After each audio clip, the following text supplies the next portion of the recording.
All righty, let's talk a little Inter Miami football. The hottest team in South Florida right now. It certainly ain't the Marlins. That's for damn sure. They've lost 7 straight. Meanwhile, Inter Miami has points, I believe, Alex, 6 of 7 or 5 of 6. What is Yeah, I think it's 6 of 6 or five out 5? of yeah. I've got to double check, but they've won 3 out of the last 4 games. Yeah, Yeah, no, that's right. They have 3 wins and 2 ties, so yeah, it's 5 out of 6. Exactly, that's what it is. They are red hot. Alex Windley does an excellent job of covering the team for the Heron Outlet, and I want you to follow her on Twitter at AAW_1998. Make sure you follow her there. You'll get great insight on the team, and so just when they're playing well, they got to start screwing us over, taking Robbie Robinson yeah, out to Chile. I mean, what the hell is that? What's going yeah. on, Alex? I mean, Uh, that goal he had this week was super sweet, man. That was an awesome goal. yeah. It was brilliant.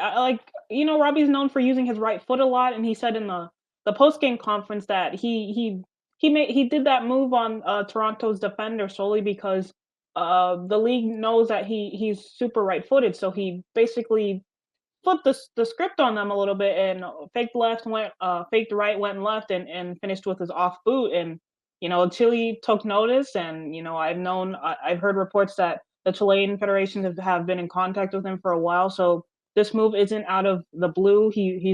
Robbie wants to play for Chile. He's posted about Chile on his Instagram. And he's been there several times. His mom's Chilean, so it was only a matter of time for him.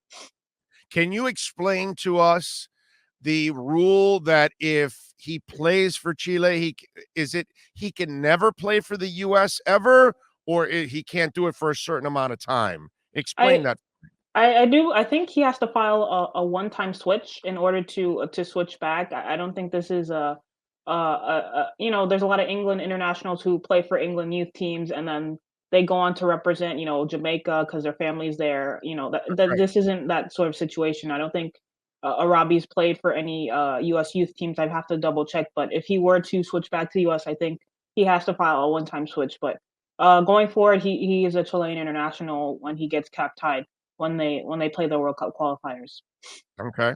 All right. The other one was Pizarro. Pizarro season gets even more bizarro now because all of a sudden he has become a force for this team.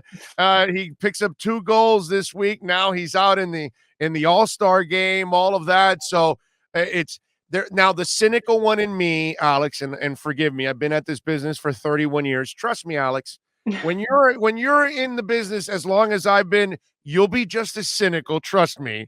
So there's a part of me that's thinking, are you trying to showcase him now so you could maybe get rid of him down the line because he's playing really well? Are you convinced he's a fit long term? So let's talk a little bit about the short term impact he's made and the long term outlook. Yeah, I think Rodolfo, he's I believe he's starting to turn a corner a bit. I know in a couple of pre-match conferences, he's talked about how he needs confidence. He needs people to surround him and give him that extra boost for him to, he's a player that likes to be coddled, and that's not necessarily a bad thing. People like to feel appreciated, and Neville has talked about how highly rated that he rates him and how he's the future of this club. So it's not a shock to see Pizarro's short-term form turn around right in the middle of a playoff race. Midpoint of the season, there's literally no better point to get informed than right now. But as far as the long-term implications, I still think that Inter Miami will move him on just solely because of the sanctions. I think that there is a market out there for him if he does continue to play well. I do think that he'll get moved on just because of it's a money issue, and it's yes, his short term form is good at the moment, but long term, I do think Inter Miami will move him on, and several other players as well, mainly because of the sanctions and mainly because these players are on high wages and they're not producing as much as they should. So I can see Chris Henderson and the club just trying to shift guys like him out of the club. Really, So he's got 3 goals in the last 2 games, correct? yes. So, and Alex, you're so good technically at following the game.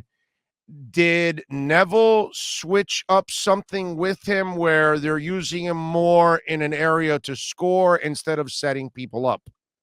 Yeah, on that, I will say, early in the season, Pizarro started on the left hand side a lot, and since Robbie's been healthy, that's been his spot. So Rodolfo coming over to the right hand side, and Neville switching to a back three with Lewis Morgan as a wing back. Lewis Morgan, he's not necessarily a defensive player. If you look at their average player positions, he was as high as say Higuain or Robbie as one of the three forwards up top. So playing that back three with Lewis Morgan as a wing back, it allows Pizarro to tuck in, but it doesn't sacrifice the defensive stability of Inter Miami shape because the team has Leandro Gonzalez Pires playing behind those two, Morgan and Pizarro. So should Pizarro get caught out of position, there is a body back there to help defend. Compare it to the 4-2-3-1 that they were playing early this season.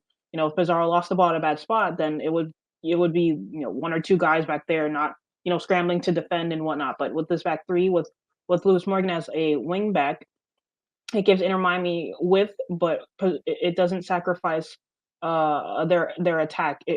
I wish I had a tactical board to show you. It makes sense in my head, but Pizarro is able to cut in a lot more playing on the right hand side, and Morgan's able to push up.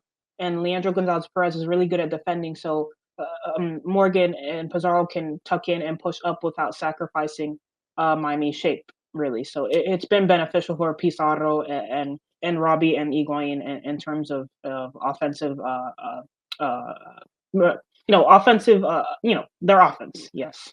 I got you. I Yeah. got you. Alex Windley joining us, by the way.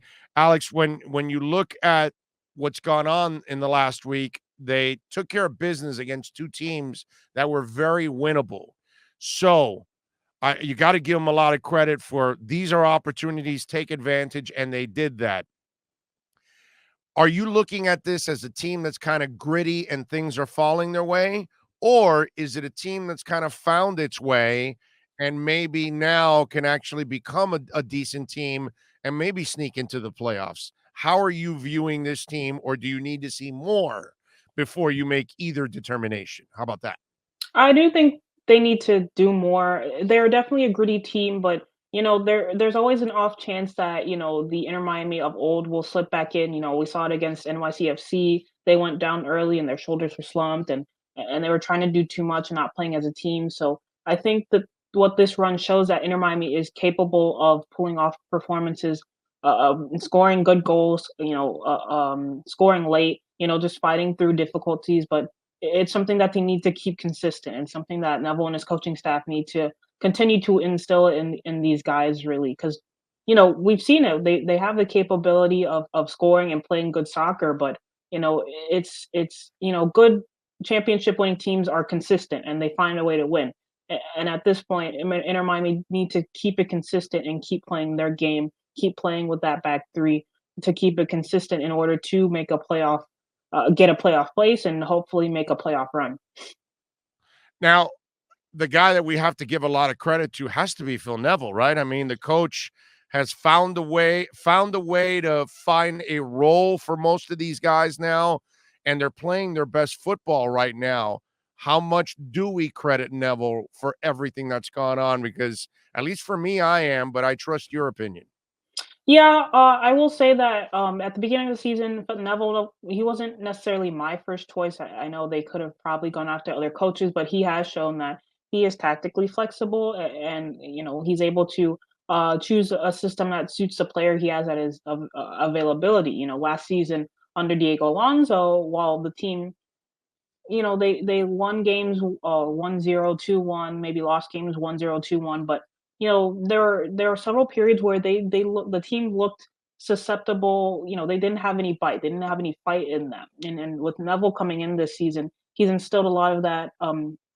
He's talked about a lot that those Manchester United Sir Alex Ferguson values about just never quitting, playing as a team, playing for each other, and it shows what Inter Miami is doing now. So I think I don't think anyone expected Neville to have this big of a turnaround, but you can see in the attitude of the players and their body language that the feel around the training facility, it feels different. You go on game days. I'm looking down from the press box. You see them look differently. The bench, they're all up for it, and yeah, it has a lot to do with Phil Neville and what he's been able to do and instill those Sir Alex Ferguson Manchester United values that Beckham, him and Beckham have grown up learning basically with the class of '92. So it's good to see, but it's definitely something that Inter Miami needs to continue to do and keep it consistent.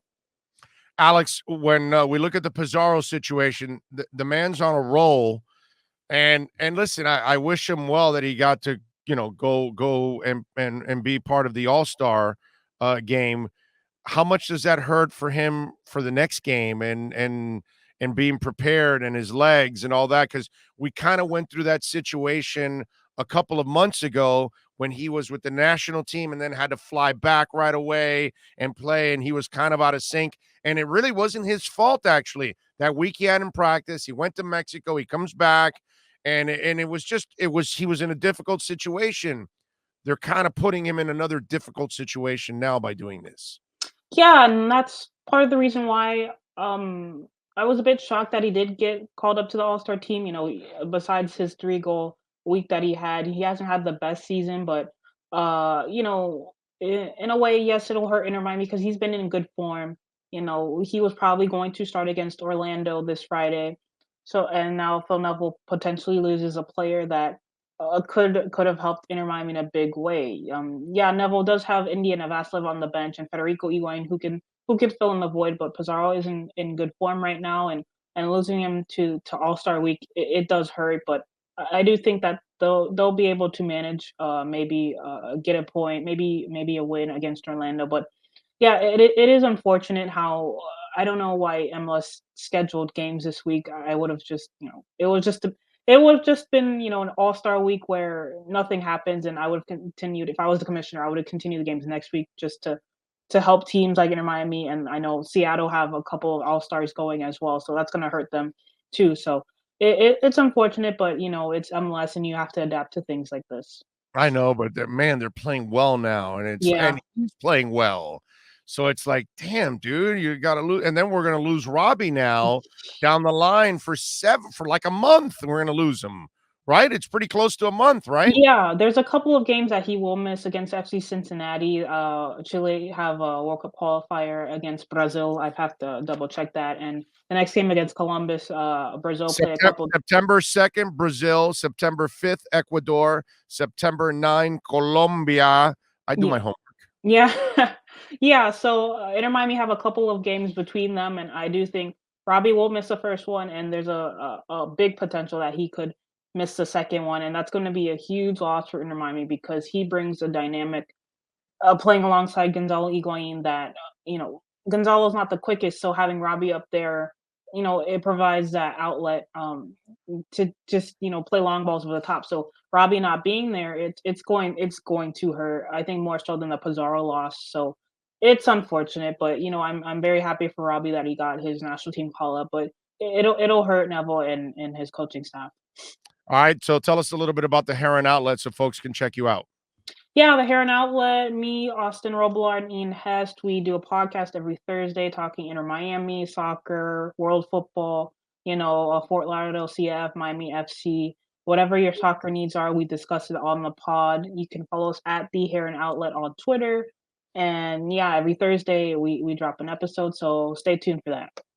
It's a beautiful thing. And follow her on Twitter at AAW_1998. And you can catch it there at the Heron Outlet. Alex Windley, thank you. As always, you are fantastic. We will catch you next time around, and go Inter. Let's have some fun. Thank you so much. You got it. Be good. There you go. Alex Windley, as always, thank you so much.